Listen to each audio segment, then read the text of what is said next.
nabuhay muli ang usapin tungkol sa mga alahas ni dating unang ginang Imelda Marcos.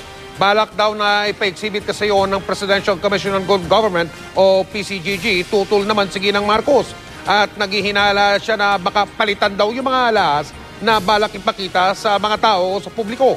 Naritong pagtutok ni Sandra Aguinaldo. But you know, my jewelry were some of the best in the world. Many of them were crowns. That was historical. Ganito ay nilarawan ni dating First Lady Imelda Marcos ang kanyang kontrobersyal na koleksyon ng mga alahas na kinumpiska ng mga otoridad matapos iwan ng kanyang pamilya ang Malacanang noong 1986. Kamakailan, nabuhay muli ang usapin tungkol sa mga alahas ni Mrs. Marcos dahil sa plano ng Presidential Commission on Good Government o PCGG na i-exhibit ito para makita ng publiko. Pero sabi ng dating First Lady, posibleng ibang mga alahas ang ilan sa ipapakita ng PCGG. Hindi lang napalitan na ninakaw na marami. 30, nandoon sa document na nakakuha ng mga lahas ko sa trial of the century.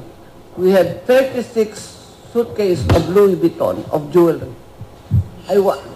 Some of them, the best part was seen in the airport. Ang mga alahas na gustong i-display ng PCGG ay mula sa tinatawag na Honolulu Collection. 400 piraso ito at sa estimate ng PCGG ay nagkakahalaga ng $6 hanggang $8 million. Sa naunang payag ng PCGG noong 2006, sinabi nitong ang tatlong koleksyon ay nagkakahalaga ng 15 billion pesos. Sinubukan naming kunan ng pahayag ang PCGG tungkol sa mga paratang ni Mrs. Marcos pero sinabi nitong nasa ibang bansa ang mga commissioner na otorisadong magsalita tungkol dito. Pero ilang ulit na ring sinabi ng PCGG na imposibleng mawala o mapalitan ng ilang piraso ng alahas ni Mrs. Marcos dahil nasa loob ito ng vault ng Bangko Sentral.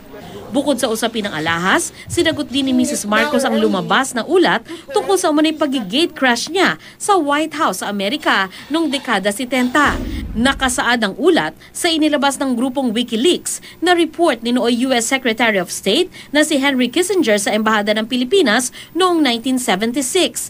Ang mga komento ay galing sa prominenteng American journalist na si Jack Anderson ng programang Good Morning America. Nakalagay roon na pumunta raw si Imelda sa White House nang walang abiso at humingi ng kung ano-ano. Pero sagot ni Imelda, "It is not true. If you get crashed in Malacanang in the White House, there was somebody who get crashed. They were immediately, criticized. And why will I get crashed anyway? I was living already in the palace. Why will I go to another White House? I was already in the palace. Sandra Aguinaldo, Nakatutok, 24 Oras.